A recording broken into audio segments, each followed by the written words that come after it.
우리 더운 여름입니다. 특히 오늘도 94도까지 올라갔는데, 야외에서, 혹시 또 활동하시거나 또 일하시는 분들은 오늘은 좀, 조심을 하시고, 일을 하시면 좋겠습니다. 자, 오늘 우리에게 주신 기도 제목 같이 한번 따라 하시겠습니다. 참된 경건과 순종이 무엇인지 깨닫게 하시고, 하나님의 특별한 은혜를 받는 삶을 살게 하소서. 아멘. 오늘 말씀과 기도로 시작하는 모든 성도들에게 하나님의 은혜, 특별한 은혜가 있는 하루가 되기를 주의 이름으로 축복합니다. 하나님은요, 사랑이 많으셔서 모든 사람들에게 은혜를 베풀어 주시는 분이십니다.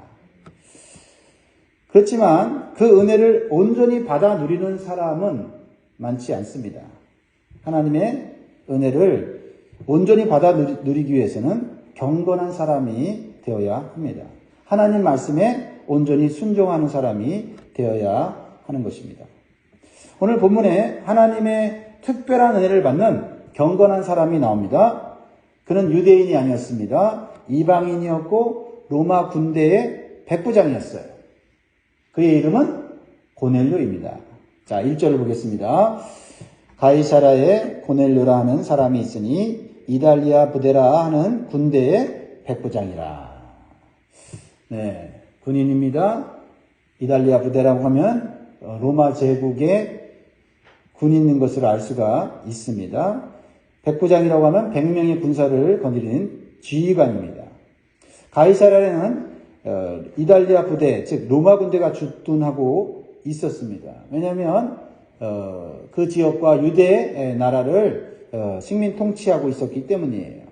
그래서 보통 로마 군인들은요, 유대 민족들을 괴롭히고 권세를 이용해서 학대하고 약탈까지 했어요. 그게 어떻게 보면 자연스러운 일이에요. 그러나 이 백부장 고넬료는 달랐습니다.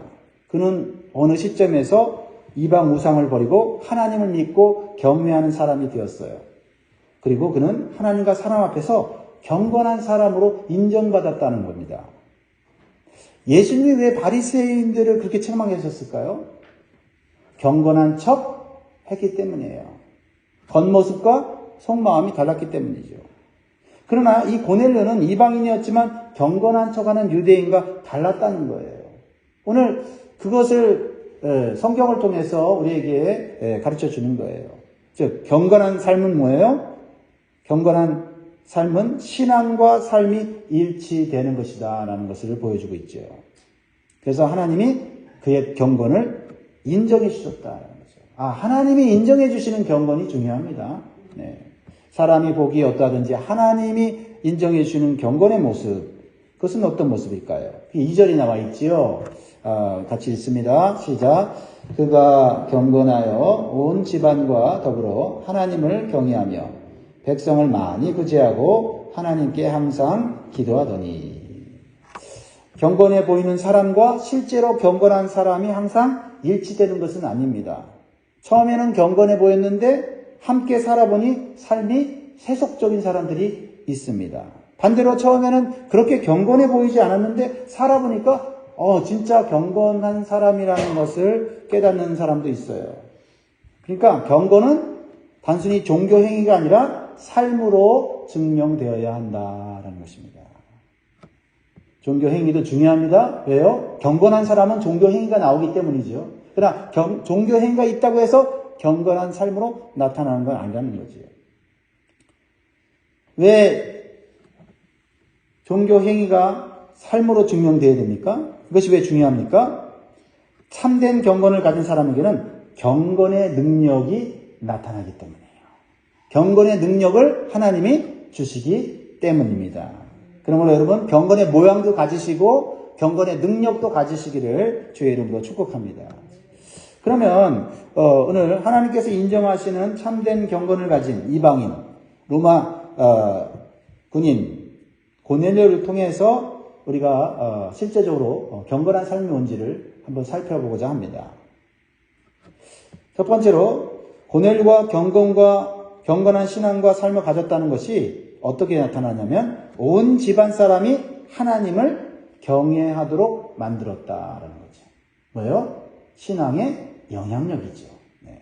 다시 보면 2절에 그가 경건하여 온 집안과 더불어 하나님을 경외하며. 온 집안 사람들이 한 사람을 인해서 하나님을 경외한다는 것은 말처럼 쉬운 일이 아닙니다. 이렇게 상상할 수 있지요. 군인이었기 때문에 군대식으로 명령을 내려서 모든 사람들이 하나님을 믿도록 엄하게 명령을 내렸다고 상상할 수도 있습니다. 그러나 참된 신앙이라는 것은 누가 강요한다고 해서 가져지는 게 아니에요. 즉, 억지로 권세자가 또는 힘 있는 사람이 명령을 내리거나 압박을 하면 종교적 행위는 할 수가 있어요. 그런데 참된 신앙을 갖기는 어렵습니다. 그런데 누군가가 감동적인 신앙의 본을 보이고 어떤 그런 열매가 보일 때는요, 그 사람을 보고 신앙생활을 하고 싶은 마음이 드는 겁니다. 자, 그러면 이 고넬료의 신앙이 자기만의 신앙이었냐, 또 다른 사람을 강요하는 그런 압박하는 그런 종교적인 신앙이었냐 하는 것을 우리가 어떻게 알 수 있습니까? 그것이 아니라는 걸 어떻게 알 수 있습니까? 뒤에 이제 10장 마지막에 가보면 알 수 있어요. 만약 강요나 명령에 의해서 가족들이 어떤 형식적인 신앙을 가졌다면 10장 후반부에 나타난 성령의 역사가 그 온 집안에 임하지 않았을 거라는 거죠. 성령의 역사는 강요가 아니라 자발적으로 자신의 죄를 깊이 회개하고 기대하고 사모하는 자에게 주시는 역사거든요. 근데 고넬료가 온 가족을 다 모아놓고 사도 베드로를 초청하여 복음을 들어요.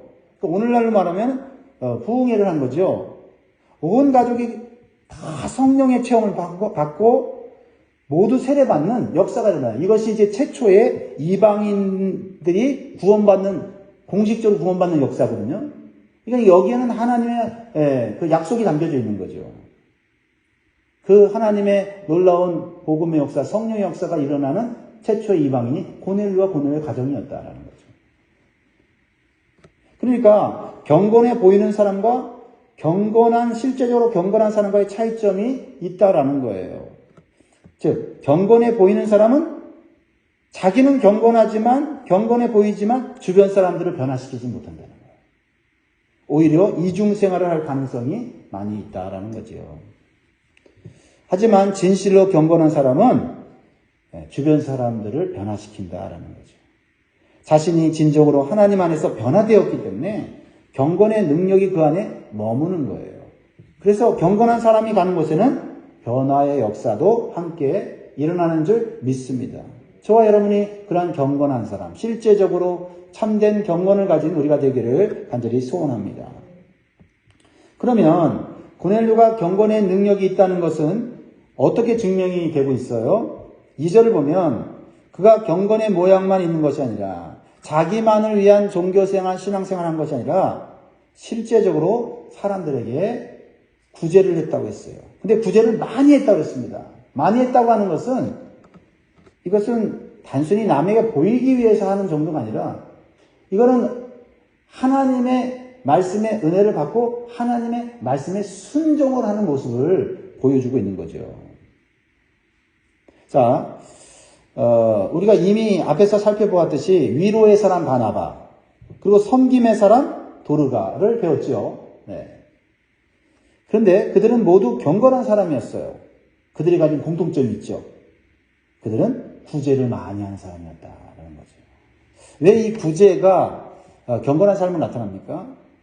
구약 성경 전체에서 나타난 경건한 삶은 하나님께서 가난한 자들과 사회적으로 소외된 사람들을 자기의 소유로 돕는 것을 하나님이 말씀하셨거든요. 왜냐하면 하나님이 우리의 소유 중에 그런 사람들을 돕도록 축복하신 거고, 그렇게 할 때 하나님은 또 축복해 주신다고 말씀하셨거든요. 그러니까 단순히 어떤 구제를 하는 것이 선행이들 하는 게 아니라 하나님 말씀에 순종하다 보니까, 또 하나님을 진심으로 사랑하고 경외하다 보니까 그렇게 되는 거죠. 그렇죠? 하나님을 사랑하면 하나님 말씀을 사랑하고 순종하게 돼 있잖아요.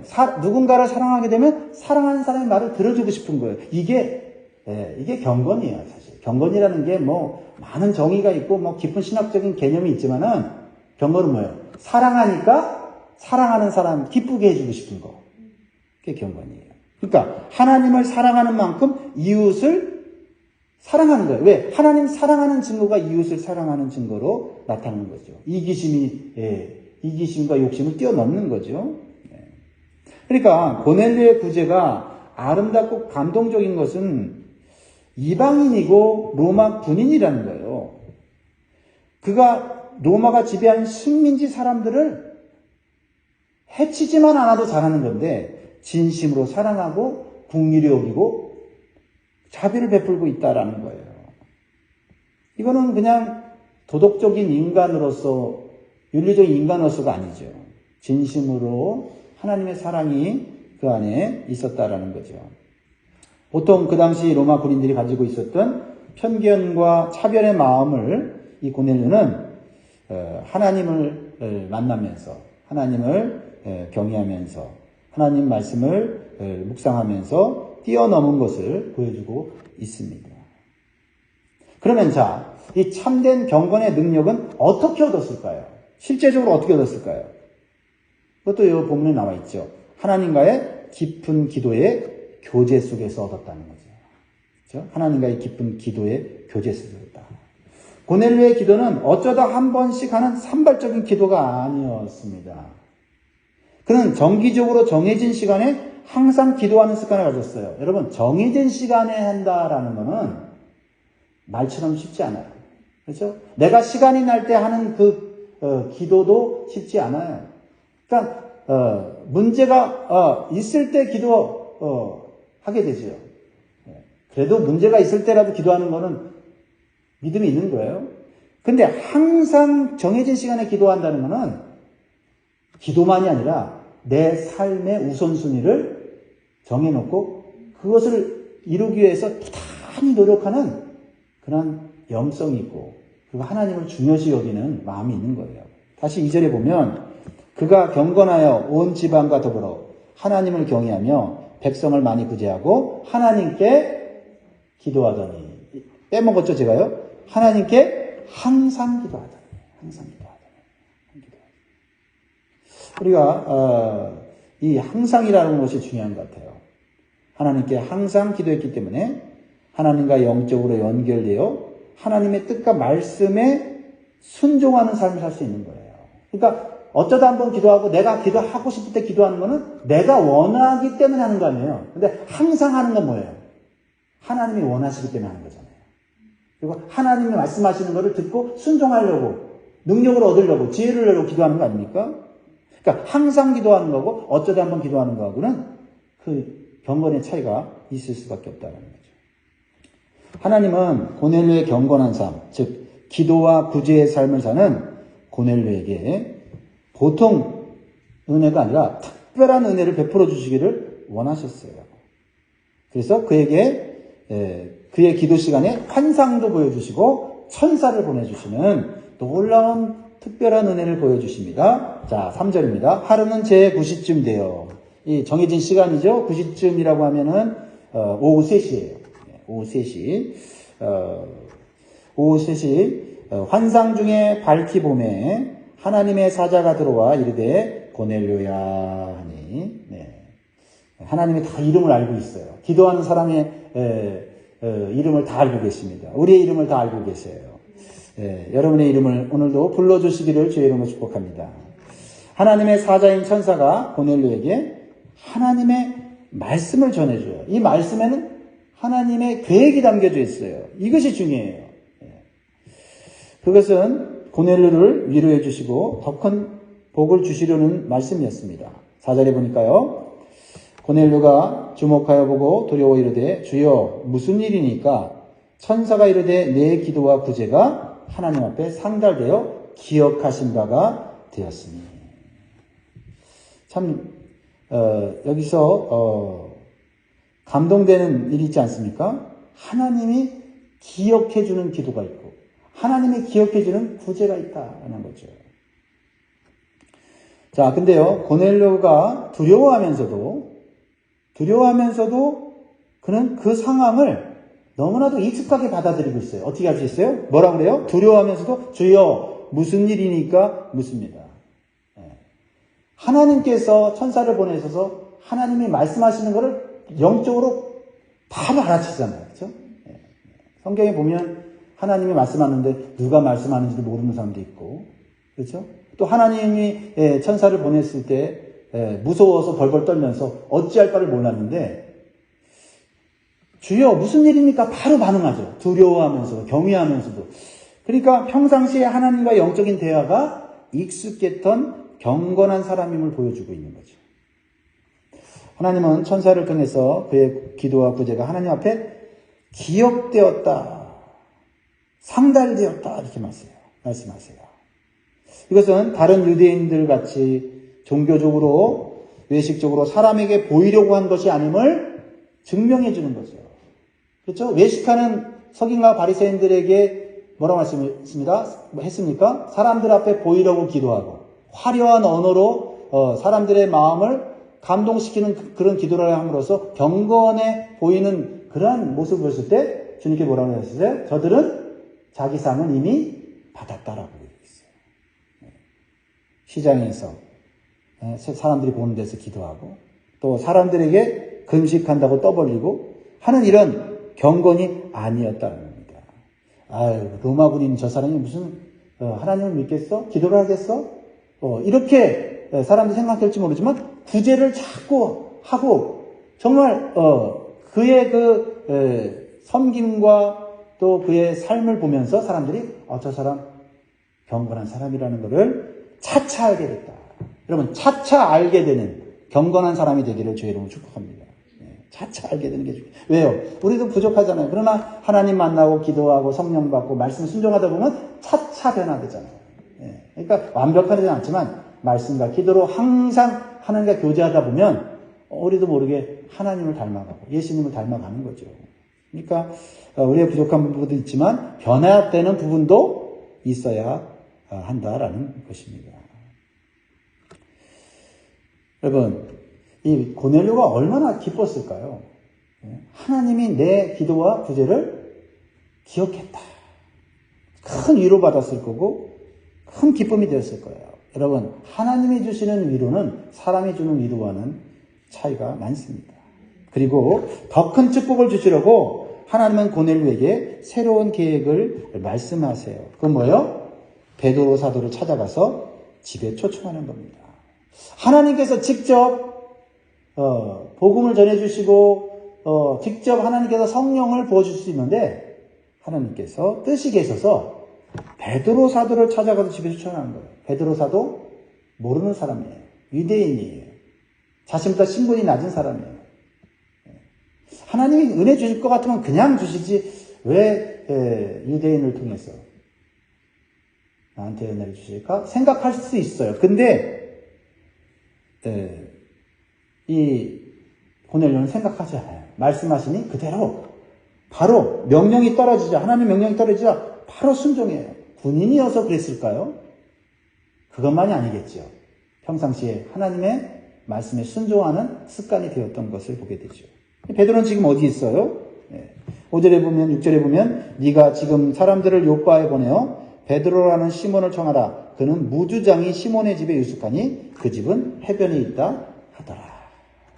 이게 하나님 말씀하시니까 7절 바로 어떻게 표현하고 있어요? 같이 읽습니다. 시작. 마침 말하던 천사가 떠나매 고넬료가 집안 하인 둘과 부하 가운데 경건한 사람 하나를 불러 이 일을 다 이루고 요바로 보내니라.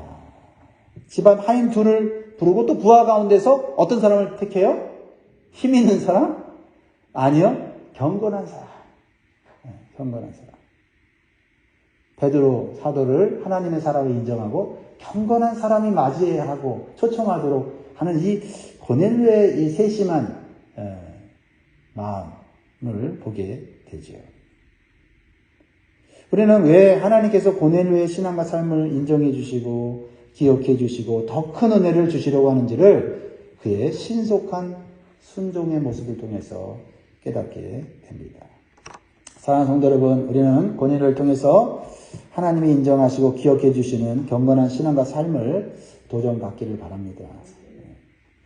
또 오늘 본문에 고넬료가 갔던 환상과 연결되는 환상을 보는 사람이 나와요. 그 환상을 통해서 하나님의 음성을 듣는 사람이 나옵니다. 그 사람이 누구예요? 바로 사도 베드로죠. 하나님은 하나님의 사람들을 서로 연결시켜 주세요. 경건한 사람들을 연결시켜 주세요. 더 큰 은혜를 주시려는 거죠.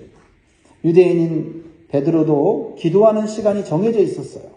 그렇죠? 기도하는 시간에 성전에 올라가서 기도하려다가 성전 미문에 앉은 장애인을 고치지 않았습니까?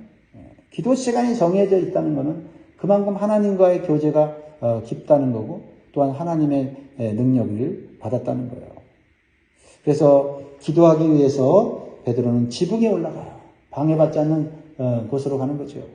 9절 보겠습니다. 이튿날 그들이 길을 가다가 그 성에 가까이 갔을 그때에 베드로가 기도하려고 지붕에 올라가니 그 시각은 제6시더라. 하나님의 타이밍은 사람이 못 맞춰요. 하나님만이 맞출 수 있습니다. 하나님만이 맞춰요. 베드로의 기도 시간은 제6시, 즉 정오 12시였어요. 점심시간이어서 배가 무척 고픈 시간이죠. 그 기도 시간에 하나님은 베드로에게 매우 의미 있는 환상을 보여주세요. 그것은 하늘에서 큰 보자기 같은 그릇이 내려오는 환상이었습니다. 한번 읽어볼까요? 자, 10절, 11절 같이 읽습니다. 시작. 그가 시장하여 먹고자 하며 사람들이 준비할 때에 황홀한 중에 하늘이 열리며 한 그릇이 내려오는 것을 보니 큰 보자기 같고 네 길을 메어 땅에 들이웠더라. 그런데 마침 지금 배가 고파서 식사를 지금 하려는 베드로가 보았던 그릇 속에는 깜짝 놀랄 만한 것이 있었어요. 보통 사람들이 먹는 음식이라고 볼 수도 있고 동물들이라고 볼 수도 있어요. 자, 12절에 보세요. 그 안에는 땅에 있는 각종 네 발 가진 짐승과 기는 것과 공중에 나는 것들이 있더라. 그런데 베드로가 더욱 깜짝 놀란 것은 하나님의 말씀이었어요. 13절에 또 소리가 있으되 베드로야 일어나 잡아 먹으라 하거늘. 그런데 베드로는요 하나님 말씀에 순종하지 못합니다. 어제까지 성령 충만해서 복음을 전하고 능력과 기적을 보여준 베드로지만 여전히 그가 가진 편견이 있었고 그가 가진 고집이 있었음을 보여주는 거예요. 특별히 이방인에 대한 편견을 여전히 그가 갖고 있었다는 것을 보여주는 내용이거든요. 그래서 14절에 베드로가 이렇게 얘기합니다. 베드로가 이르되 주여 그럴 수 없나이다. 속되고 깨끗하지 아니하는 것을 내가 결코 먹지 아니하였나이다 한데. 그래서 하나님이 먹으라 했는데 안 먹겠다고 했어요. 베드로도 대단하죠. 그렇죠? 평상시에 하나님 말씀이라면 바로 순종했는데 하나님 나 이거 먹어본 적이 없고 먹지 않겠습니다라고 하는 결단이에요. 3번이나 하나님 말씀하셨는데 3번이나 거절하죠. 그러니까 베드로는 평생 유대인으로서 레위기 11장의 율법에 규정되어 있는 부정한 동물이나 음식은 먹지 않았습니다. 하나님 말씀을 순종하는 거예요. 그것이 습관화되었습니다. 그것들은 하나님께서 그 당시에 거룩한 삶을 살도록 구별하는 삶을 훈련시키기 위해서 하나님께서 정하신 거예요. 하나님 말씀 맞습니다. 하지만 이제 하나님은 또 새롭게 말씀하시는 거예요. 하나님의 또 다른 계획을 가지고 이제 그것들을 먹을 것을 말씀하시는 겁니다. 무엇보다 하나님께서 그것들을 깨끗하게 하셨다고 말씀하셨어요. 15절에 하나님께서 이렇게 말씀하십니다. 베드로를 책망하시죠. 또 두 번째 소리가 있으되 하나님께서 깨끗하게 하신 것을 네가 속되다 하지 말라 하더라. 너무 참 이상하지 않습니까? 하나님의 말씀을 지키고자 하나님 말씀을 어겨요. 이게 뭡니까? 하나님 말씀을 지키는 겁니까? 아니면 자기에게 익숙한 종교 행위를 지키는 겁니까? 자기에게 익숙한 종교 행위가 그 다음 새롭게 계획을 주시는 하나님 말씀을 못 받아들인다. 그러면 하나님 말씀을 순종하는 것일까요? 베드로는 끝까지 먹지 않고 불순종하니까 그릇이 하늘로 올라가죠. 16절에 이런 일이 3번 있은 후 그 그릇이 곧 하늘로 올려져 하나님의 주시는 은혜를 거부하니까 결국 그 은혜가 올라가는 거예요. 거두어 가는 겁니다. 우리가 지금까지 은혜를 살았지만 또 하나님의 새로운 은혜를 받으려면 새로운 하나님의 말씀에 우리의 익숙한 습관이나 종교적 행위를 내려놔야 돼요. 특별히 편견과 고집을 내려놔야 합니다. 그전에는 그것이 하나님 말씀대로 순종한 것이었지만 그것이 익숙하게 돼서 또 다른 하나님의 말씀에 순종하지 못한다면 그것은 하나님의 또 다른 은혜를 받지 못하는 결과를 낳는다라는 거죠. 하나님이 베드로를 통해서 더 많은 하나님의 사역을, 더 큰 사역의 열매를 맺게 하시려고 하나님 지금 그러시는 건데 베드로는 그 자리에 머물러 있는 것을 보게 되죠. 여기서 하나님께서 깨끗하게 하신 것이라는 것은 하나님께서 구원하실 이방인들을 말씀하고 있는 거예요. 근데 여전히 베드로는 유대주의적인 한계를 극복하지 못하고 이중적인 모습을 가지고 있는 걸 보게 돼요. 그래도 많이 변화됐어요. 사마리아인들에게 복음을 전했고, 그렇죠? 이방에 사는 유대인들에게도 그 복음을 전했습니다. 그럼에도 그는 여전히 고집이 있어요. 종교적인 그런 형식에 머물러 있는 것을 보게 됩니다. 지금 베드로는 어느 집에 머물고 있어요? 이것을 생각하면 참으로 놀랍습니다. 무두장인 시몬의 집에서 머물고 있어요. 무두장인은 뭐 하는 사람이라고요? 뭐 하는 직업이라고요? 죽은 동물의 가죽을 가공하는 직업이에요. 그러면 그 집안에는요, 죽은 동물의 시체들을 어떻게 만질 수밖에 없고, 볼 수밖에 없고, 같이 그 공간에 있을 수밖에 없어요. 이것은 율법에서 부정하다고 여기는 거예요. 그런데 베드로는 이율 배반적인 모습을 보여주지 않아요? 그렇죠? 부정하다고 여기는 무두장의 집에 있으면서 하나님이 먹으라고 하는 음식은 또 안 먹어요.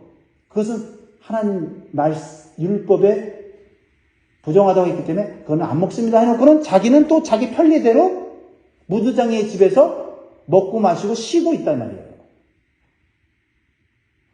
그러니까 지금 이 베드로는 어떤 모습이에요?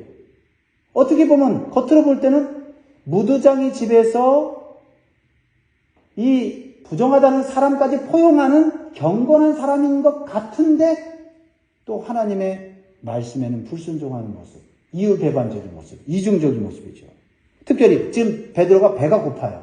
그래서 배가 고픈데 밥을 먹으려고 지금 밑에서 준비하고 있는데 베드로가 그 밥을 같이 먹으려고 하고 있단 말이에요. 율법에 부정한 사람들은 음식도 먹지 말라고 했어요. 그런데 배고프니까 또 먹고 있단 말이에요. 먹을 거라는 거죠. 그러니까 자기 몸이 편한 대로 하나님 말씀을 이리저리 적용하는 모습을 보여주고 있는 거 아닙니까? 물론 베드로는요, 일부러 하나님 말씀을 어기려는 것이 아니에요. 경건한 사람이에요. 성령의 사람이에요. 그러나 사람이 가진 편견과 고집이 얼마나 바뀌기가 어려운지를 보여주는 거예요. 기도 시간에 기도한다고 하면서 자신이 원하는 것만 요구하고 하나님의 새로운 계획에 순종하지 않으면 하나님이 주시려는 더 큰 은혜와 축복을 누릴 수 없다는 것을 보여주고 있어요. 오직 그래서 성령의 도우심만으로 우리가 변화될 수 있고요.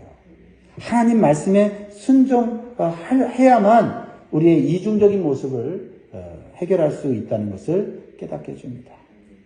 이제 새롭게 변화되어지는 베드로의 모습을 내일 말씀에서 보게 될 거예요. 거기에 우리의 소망이 있죠.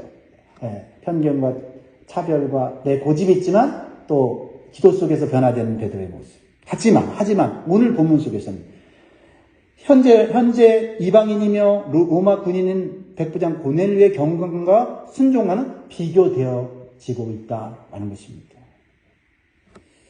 말씀을 맺겠습니다. 사랑하는 성도 여러분, 우리에게도 베드로처럼 환상을 보는 영적 체험을 하고 하나님께 열심히 기도하면서도 불순종하는 이중적인 모습이 있지 않은지를 살펴볼 수 있기를 바랍니다. 그리고 고넬료처럼 이방인이지만 하나님을 진심으로 경외하고 신앙과 삶이 일치된 경건한 성도가 되도록 기도하고 순종할 수 있기를 바랍니다. 참된 경건과 순종이 무엇인지 깨닫게 하시고 하나님의 특별한 은혜를 받는 삶을 살게 하소서. 기도하겠습니다.